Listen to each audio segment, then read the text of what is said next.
Welcome. This podcast is an exploration into being human and what's possible when there's less attention on the noise in our heads. Warning: while listening to this broadcast, you may experience moments of deep peace, sighs of relief, personal insights, or long stretches of dead air. Do not be afraid. This is normal. Under the Noise with Win Morgan and Kate Roberts.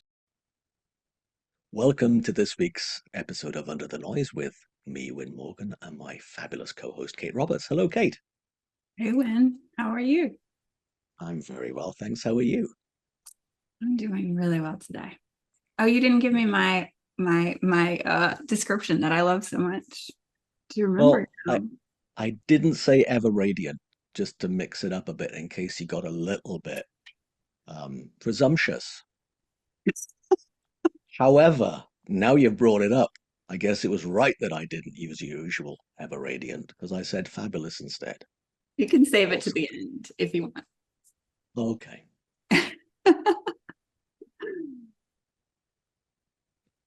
Today, sometimes we have guests and I would say that they're my friend. And by the way, if this has been you in the past and I've called you my friend, it doesn't mean you're not.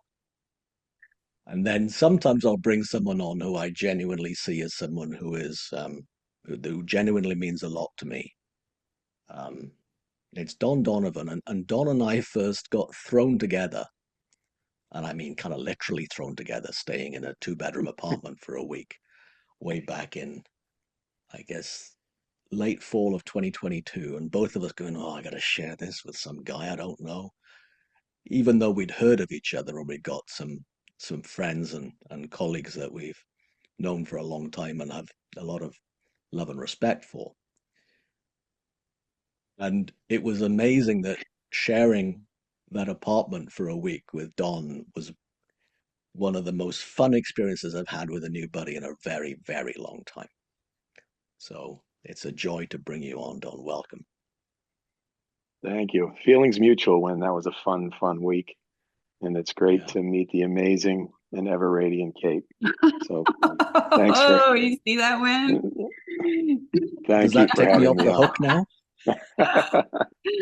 You can say it at the end as well. Oh yes, I'm glowing now, for real. Thank you for having me. I'm delighted to be here.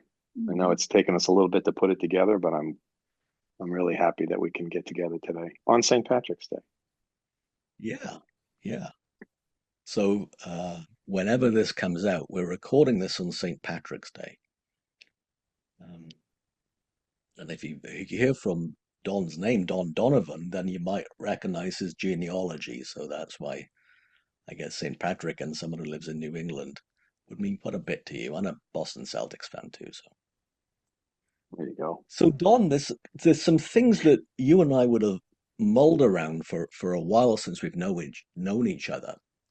The question I'd love for our audience to hear from you is, what's your kind of origin story in bringing the understanding that you've now been talking about with people for a long time?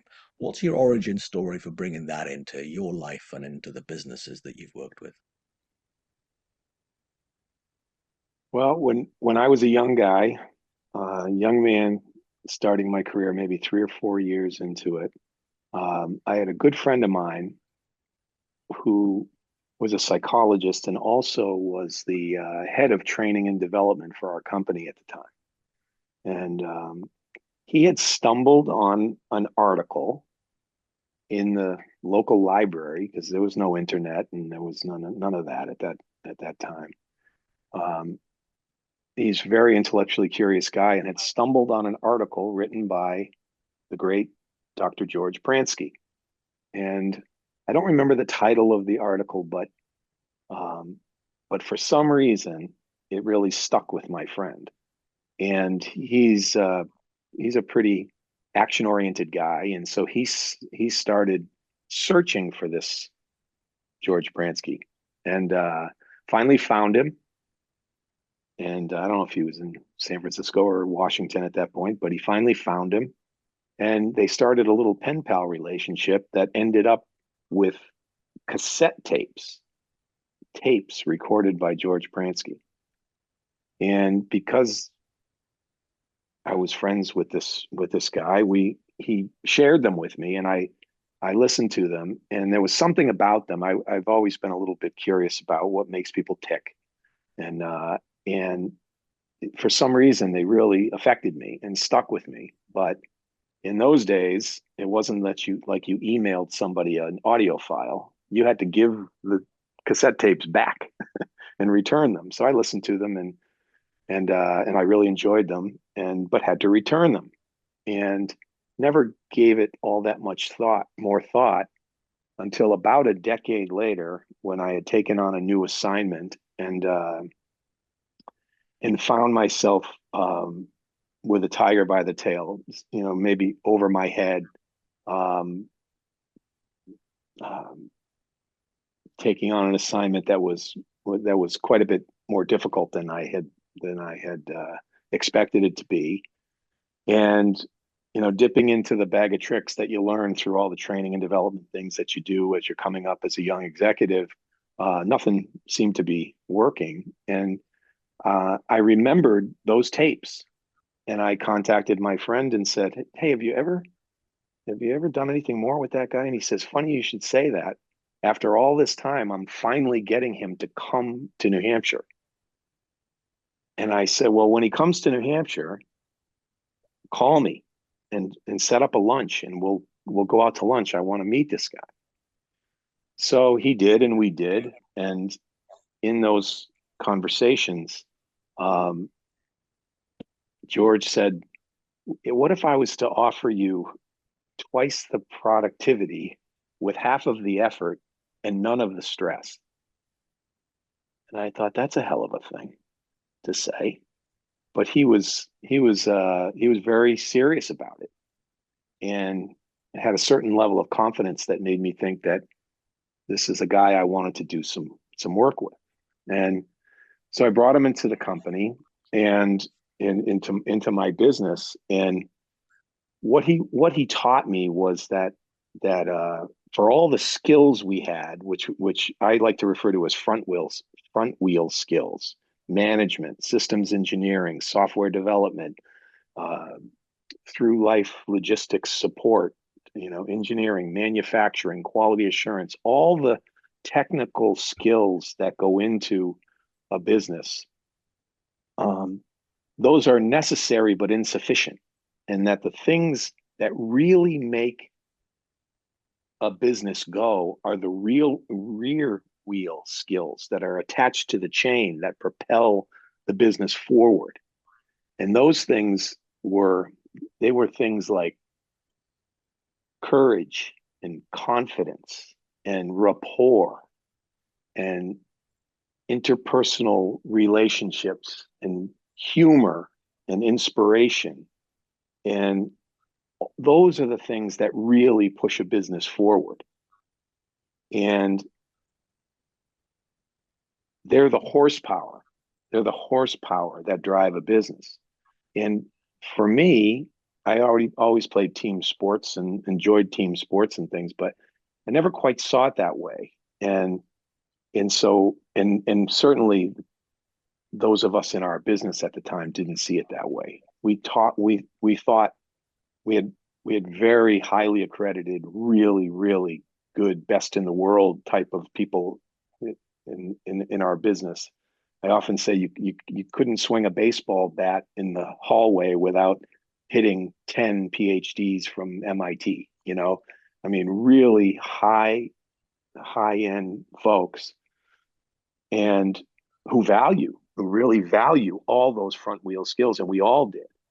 But somehow we were sub-optimizing. We were underperforming. We weren't achieving what you would expect that those front wheel skills would deliver. And George helped me develop the eyeballs for the rear wheel skills.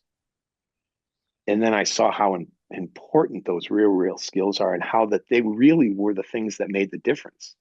They were the competitive discriminators in the business. They were the things that made us go, but we didn't pay any attention to them. And so we started doing training in what we call the state of mind. Some people would call the three principles. You can call it all kinds of different things, but we started doing training at the at the executive level, the leadership team level, and ultimately we cascaded it down to thousands of people and trained thousands of people, and it set us on a path and a course that where we kind of outperformed our wildest expectations, and had a lot of fun, doing it. So we did that. We had a good run for 10 or 15 years, that I would say were built on the foundation of what we learned together during that time frame. And then since then, I've been sharing that and working with people and teams and companies since I retired from my firm. I've been doing it with other firms and other people and other executives. So that's, did I miss anything, Wayne? Well, it's consistent with the other times I've heard you share that, so that's pretty cool. That's good. But here's what I'd love people to hear: some of the tangible results that you've witnessed or that you've seen for yourself, as in your own performance, from understanding what it takes for the horsepower to run in that back wheel. I'd love to hear some things about that. For me personally? Yeah, you and or the teams of businesses, and the absolute tangible results difference when people understand state of mind and understand how to drive that back wheel. Well, at a very top level, what I can say is that, as we were moving along the road of our journey with state of mind, we were putting a lot of effort and energy into it. Effort and energy and training. I mean, there was, if you thought of what we refer to as the three principles community, the people that came to my company and worked in the training would be the Hall of Fame of three principles practitioners. And George brought many of them into our company, and as I said, we cascaded it down to the very lowest levels of the organization, and at some point, no matter how high you are up in an organization, you answer to somebody, especially on the financial end of things, and at some point, people wanted a what we would call a business case for it. Are we getting the right return on investment for what we're putting into this program? Because it was not the stuff of a stodgy old defense company, that's for sure. It wasn't the kind of thing that, it wasn't the typical kind of training and development that we would do. So it was kind of out there, and some people thought really kind of crazy. And so at some point, someone's going to ask you for a business case. And the guy that ran the corporation at the time, he had what I would hope, the attitude that I'd hope he'd have, which is they're exceeding all their objectives year after year. You know, whatever they're investing in is working, so I'm fine with it. But some of the financial people want to see something more concrete. So we stepped back and looked at all the critical metrics that we would use to judge performance in our business. On-time deliveries, customer feedback surveys, first-time yields, and stick rates. Like how well does your product stick when it gets out in the field? Does it get returned much? All these different things. There's a boatload of them, just like there are in any industry. But in ours, there was a big long list of metrics that we tracked religiously. And when you look at all the things that make the business go, that we think are important, the signal of the business, the things that are most critical, that most add value to customers, the end users and customers. You looked at them, and we superimpose the graph of our investment into the state of mind training with all of those metrics, each one individually. And there was an almost perfect correlation between the emphasis we were putting on our state of mind training, the investment we were putting into our state of mind training, and the performance. So if you wanted field returns to go down, then it was a perfect correlation. The more we flowed state of mind, the better our stick rate was. If you wanted first time yields to go up, it was almost a perfect correlation between what we were putting into our state of mind training and the metrics that we were seeing in tangible business success, tangible business benefit. And it surprised even those of us who were real strong advocates for the work we were doing. It surprised even us that it was such a nice, and so that kind of ended the conversation at that point. And it ended up flowing further into other parts of the company because word spreads. So I feel in talking to companies, I the one thing I'm never shy about is saying that if you have a little willingness to dive in and pull the string of this understanding and put some effort into increasing and enhancing your understanding of it, things will get better. It's a guarantee. Things will get better. But it takes a little bit of a leap of faith and then a little willingness to have faith to do it. And it never ceases to amaze me that people in business don't have the eyeballs to see how critical state of mind is in a business. You know, it's like the analogy we like to use is that it's developing psychological fitness, and then it goes beyond psychological to other things as well. But it builds psychological fitness in your workforce, just like you would build physical fitness. You know, you could have the best front wheel skills and, you know, have the best swing or the best, you know, shooting mechanics or the best, but if you're in terrible shape, it's not going to take you far. So it's analogous to physical fitness. In order to perform at a high level, you need more than just the skills of the sport. You need to have strong physical fitness as the underpinning for the specialty skills that you have for your particular endeavor, whatever that may be. And the psychological fitness, it creates a resilience. It creates a resilience that is an incredible competitive discriminator for businesses. You know, the picture I like to draw is some people call it the transition curve. Some people call it the stages of grief, or the, you know, it's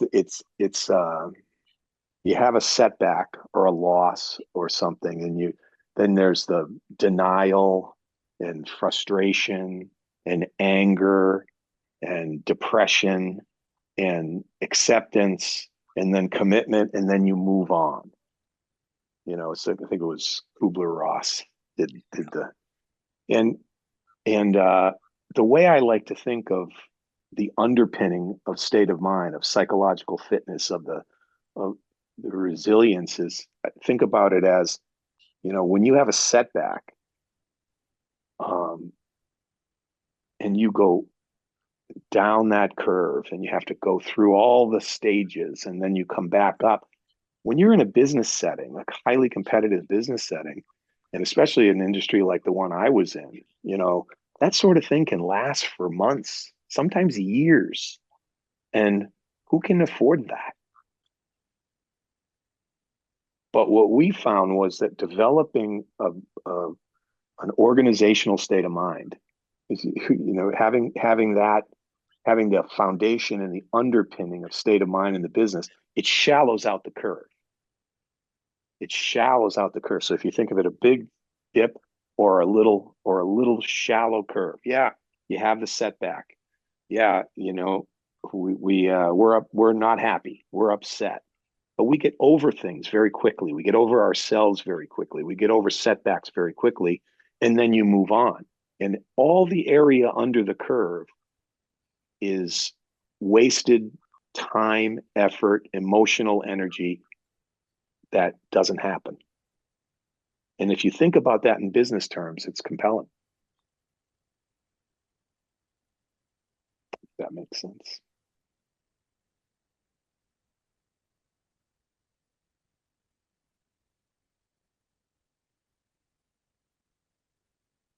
What I love about that as well is to notice that people get over it quicker. So the time between getting over it and the disappointment is really short. And as you said, the depth of how far someone goes down, like it's Right. shallower and it just doesn't last as long. And I've noticed that happens in everything, such as a meeting being postponed or uh, a little setback, someone being off sick. The ability to get over things is just like automatic compared to someone who's very, I guess, in their head. So the overthinking and the presence back to the task at hand is so much higher when they are in that place of understanding psychological fitness that you've just Mm-hmm. described. That's right. It's very cool. That's right. And you even you start developing, you know, from a state of mind perspective or a three principles perspective. If if you if you understand that your thinking your thinking literally creates your experience of life, then and some people would say, inside out, you're living your life inside out, then one of the miracles that occurs is that people they having grievances and holding grievances ceases to make any sense anymore.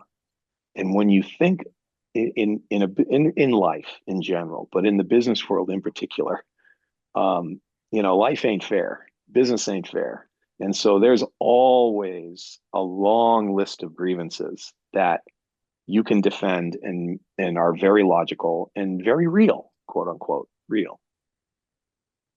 But when you come at life and business from a state of mind perspective, you realize that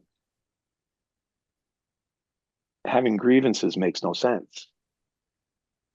And because if you might say, well, our customer didn't give us the contract when they were supposed to. They didn't fund us enough money, so we've been, or engineering didn't give us the design soon enough, or it was a flawed design, or whatever.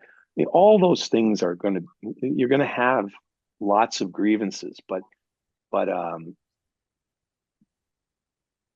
when you're coming from a state of mind perspective, you avoid like the plague.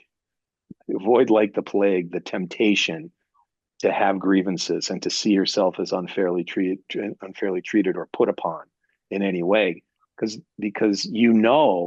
that okay, they didn't give you the money when they were supposed to. That's a fact. You can't argue with a fact. What matters is your interpretation of that fact, because our thought is creating our reality. So the interpretation is what matters, and you start to see that interpreting facts in ways that serve you, and not to be a Pollyanna, or not to pretend that things aren't real or whatever, interpreting them in ways that serve you versus ways that work against you, just becomes second nature. And you don't waste time with grievances. Rationalizing and explaining and commiserating, it's one of the great time wasters in business. Like, if I was to give one piece of advice, is develop a culture that abhors grievances, because holding grievances and sharing grievances and commiserating over grievances brings you down, and it holds the things in place, and it makes you think that the only way we can be successful if something outside of us changes. And that's not a very empowering thought, and it's not real either. And so the idea is to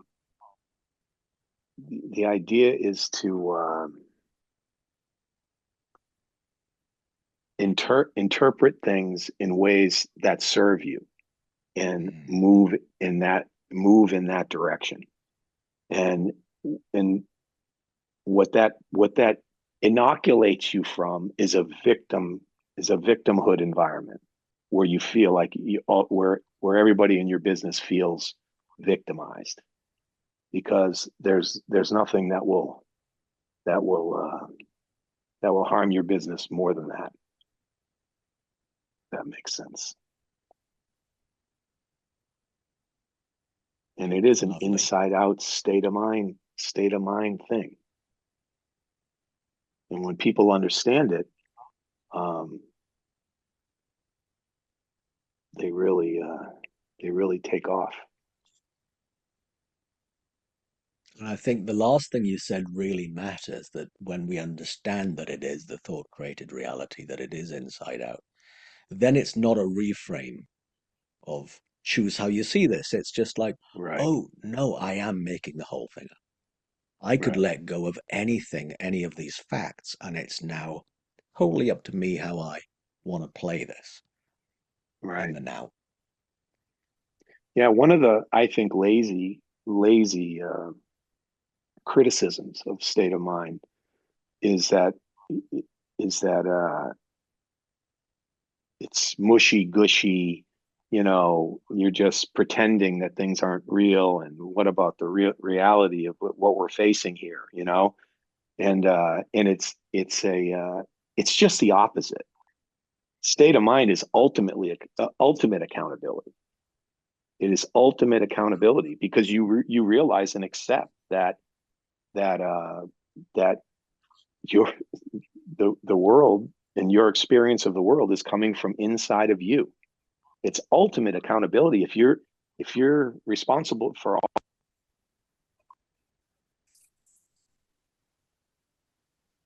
So, Don, while you were sharing, a question occurred to me. And I would love to hear how, because, a lot of what you said is how you came to this understanding was via business, right? And how you integrated that into business. And so I would love to know if you can remember your kind of first major insight when you realized that this is playing out also in your personal life. If you can remember, like when you're like, oh, it's not just business. Oh my God. And something happens and you're like, wow, if you can remember that insight, I would love to hear that. Well, I don't know if this was the first insight, but one that I feel like was pivotal for me personally was, I grew up in a company that really valued the grim determination and the grim attitude towards,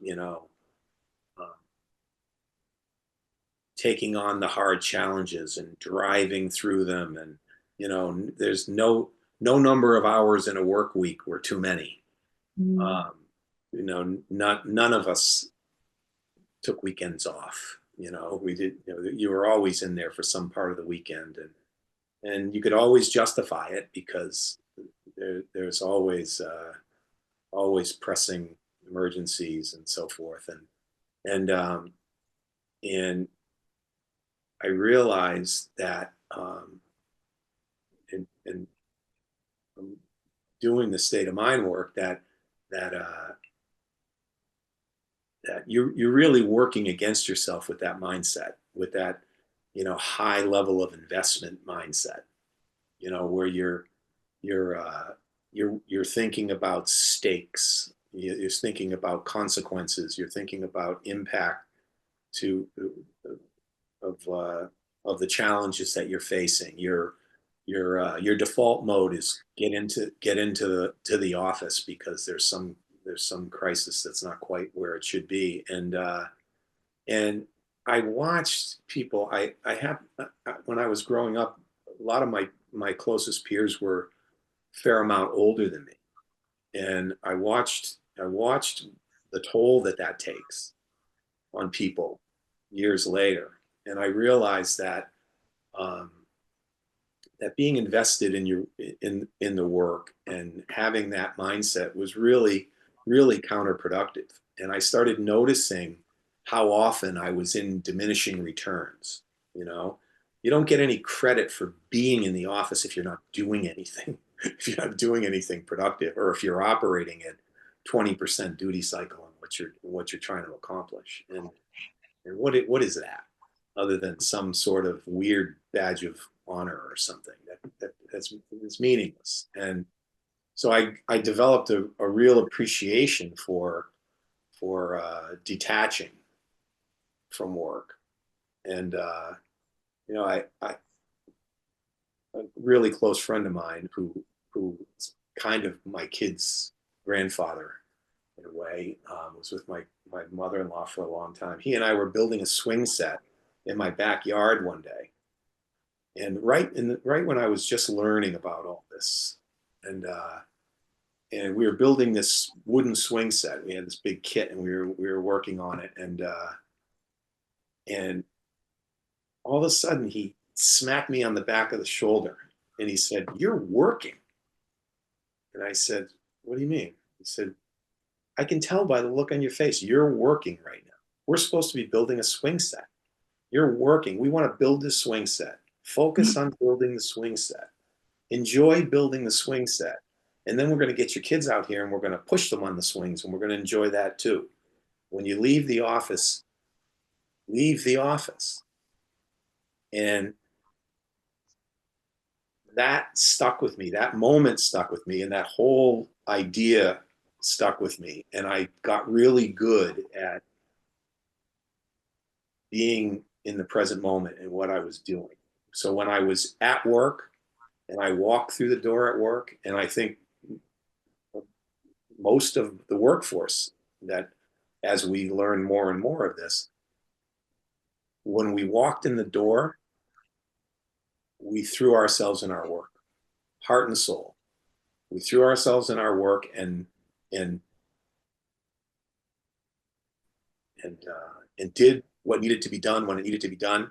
And we had energy and we enjoyed it and we enjoyed each other. And then when we left, and we went home and enjoyed our families and enjoyed our hobbies and enjoyed our other things. And understanding state of mind was a huge driver in that.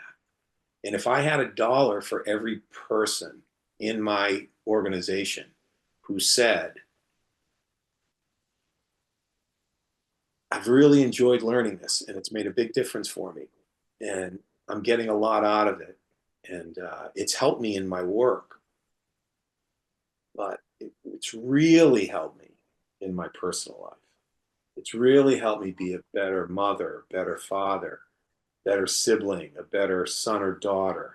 Um, it was almost cliche that people would have that reaction, and people around them at work noticed that they changed and things changed, and they were so much more valuable and a better colleague and teammate and so forth. But we just imagined what was going on at home, and how much better it was, because they could feel it and see it more in their personal life than in their work life. And I could see that too.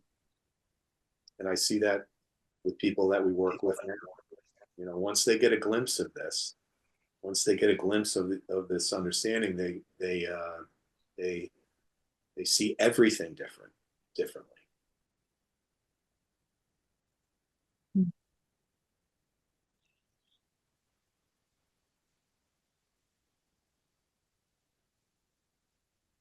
Your friend who pointed that out to you when you were doing the swing set, is this friend now part of, like, are they part of this understanding? Do they understand, what you do and what you bring to businesses? And Well, he's no longer with us, but he was in the company.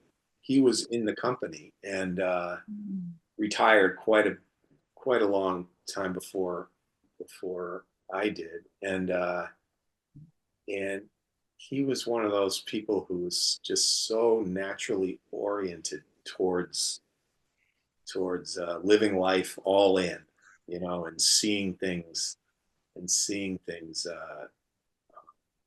always in the most positive, constructive light.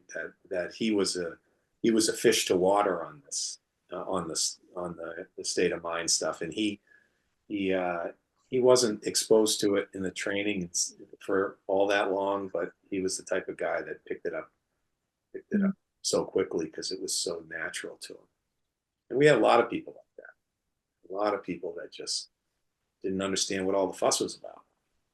But then there were a lot of people who thought it was crazy until they didn't. And we saw people, George Prince could tell you story after story of people that went out to his place in La Conner and just had massive personal change in their life.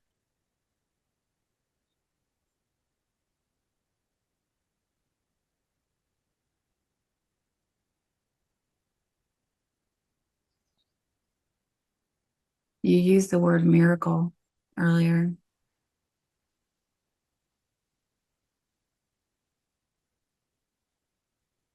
Yeah, it seems like a miracle until you realize that the deeper and deeper you understand it, the more you can trust it, and then it's not so much a miracle anymore. At that point, you realize you can actually rely on it. You can rely on it as a really solid place to stand, and and so what I mean by relying on it is it's like people get all jammed up in their thinking, and they don't realize how that shrinks them, and how when they can drop it and go do something else, clear their head, that you can get in touch with something. New thought is available to you all the time if you if you choose to access it. and and and the deeper you understand it, then the more it's available to you, and the more that it's available to you, the more you can trust it. Like we would get to a point where we'd you'd get to a diminishing return, the point of diminishing returns. You'd say, that's okay, we'll just leave and clear our heads, and something the right answers will come to us tomorrow when we're fresh, or at some other time. And trusting the system is just a critical mass of understanding. The deeper you understand it, the more you trust it. The more you trust it, the more it works for you. I don't mean for that to sound cryptic, but it's just something that kind of needs to be experienced, I think. And what's interesting to me is that that people talk about team building, all the different things that they do to build teams. They go on outward bound, or they go on different. There's this cottage industry of companies that do team building things, and what becomes evident to people when they learn more about state of mind, what becomes evident is that there really is no such thing as team building, because it's just one heart, one mind at a time. And it's an individual thing where people have to understand it and see it for themselves. And the more they understand it and see it for themselves, the more they realize that what matters is how you show up. What matters is how you take accountability for your state of mind. You take accountability for your moods, and you realize that it's all about what's going on inside of you. And when everybody is committed to be accountable to themselves and each other and show up and care how they show up, that all of a sudden, the rapport is sky high. The interpersonal relationships are sky high. And the humor and not to you take your job seriously, you take your objective seriously, but you don't take yourself too seriously or each other. And there's a lightheartedness and a sense of fun in the workplace, and all that happens one person at a time. Don, can you remember the last time that you found yourself in a place where you didn't know, and you had to like come back to that trust again? Yeah, all the time. All the time. One thing that I find personally, and we saw in the business, is that you need to have the humility to recognize when you don't know. Have the humility to notice when you don't know, and when you're pretending to know. There's nothing wrong with having the humility to realize you don't know, and when you don't know and you go back to the drawing board through reflection, you go back to the drawing board, you invariably come out with a higher quality answer. And why would your gates be open? Why would your gates be open for a better, higher quality answer if you're holding on to the belief that you know? And it's remarkable in the world of science and technology, that the guys who put the highest value on the advanced degrees and the accomplishments and being the ones who know, they had a struggle in learning to have the humility to admit that you don't know and go back to the drawing board through reflection. And when they did, and they saw the miracle in that, and they saw how powerful it was, that all these highly degreed people who have been rewarded their whole lives for knowing, they value knowing really highly, that once they saw it, they became the ones that were very, very quick to notice when they don't know, notice when they're just pretending that they know, and to let it all go and open themselves to a different answer. It's really amazing to watch them.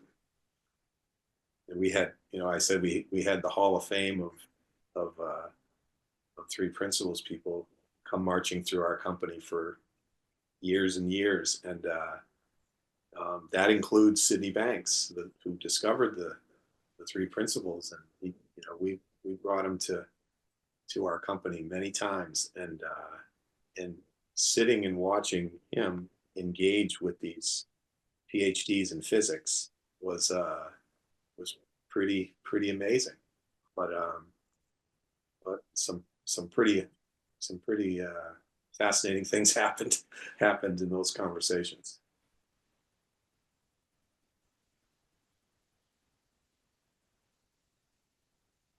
there's really no growth in the known is really what it comes down to. You know, sticking to the known is, you know, the unknown is where all the action is. It takes The miracles.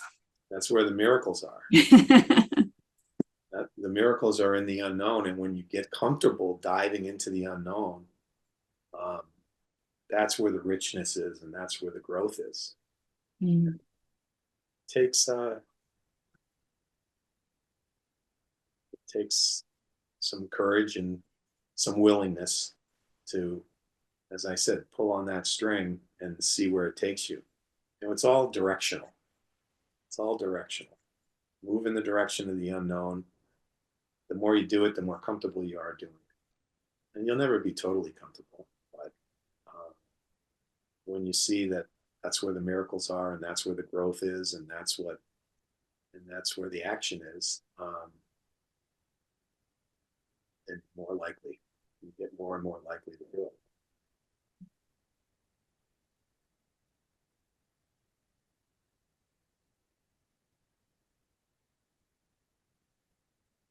Well, this has been great, Don. I always enjoy listening to you and your stories and experience over the years. Is there anything else that you'd love people to hear that you may be seeing fresh right now that you think would be helpful?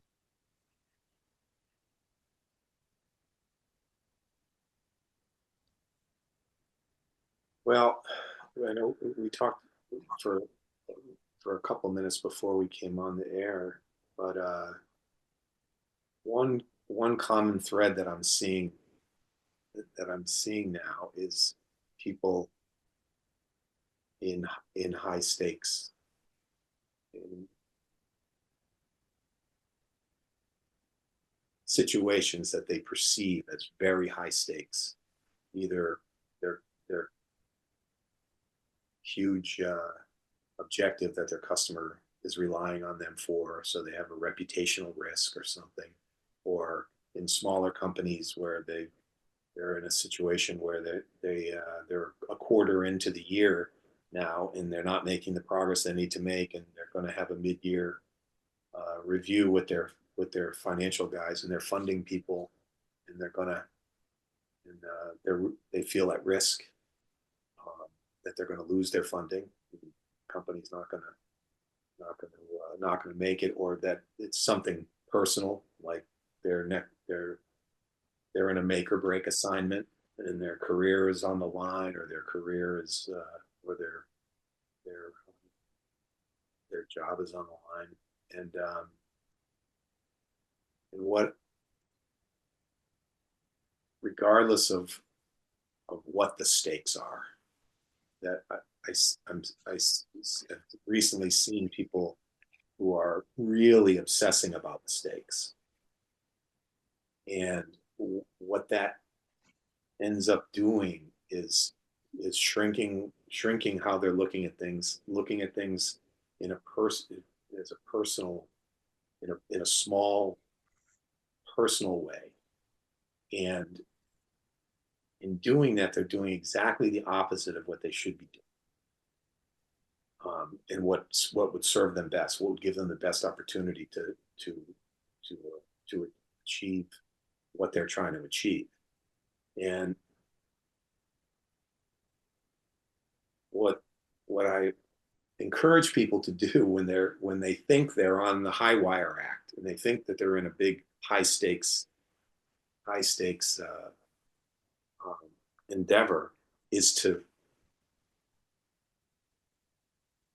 play like they've got a net a foot beneath them, to play like they are playing with house money. You know, you go in, you bet $100, you make 200, you put 120 in your pocket and say, I'm not just going to stay there, and I'm going to play with house money. And no matter what happens, if I lose it all, I've still got what I came with. You know, that sort of attitude. It's an attitude, and it's counterintuitive, because people want to hunker down, and they want to be risk averse, and they want to be watching out for themselves, and they want to see how it's going to. You don't go all in when you're in that mindset. And so it's the the thing to do is dive into the highest stakes thing, like you're playing with house money, and have that attitude, because that is, and people say, well, how can you, because that's the best way to achieve what you're trying to achieve, is diving in with house money and playing and throwing yourself in heart and soul like it's a game. That will give you the best chance for success. But it's not how it feels for people. And so they tend to shrink down, hunker down, put barriers around them, and kind of watch out for their own situation, which is the quickest way for things not to go well. So the advice I've been giving a lot lately is house money. Cultivate the attitude of house money. Throw yourself in like you can't lose. Throw yourself in like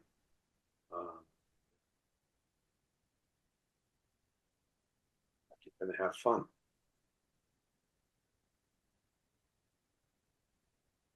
Thanks, Don. Yeah, thanks, Don.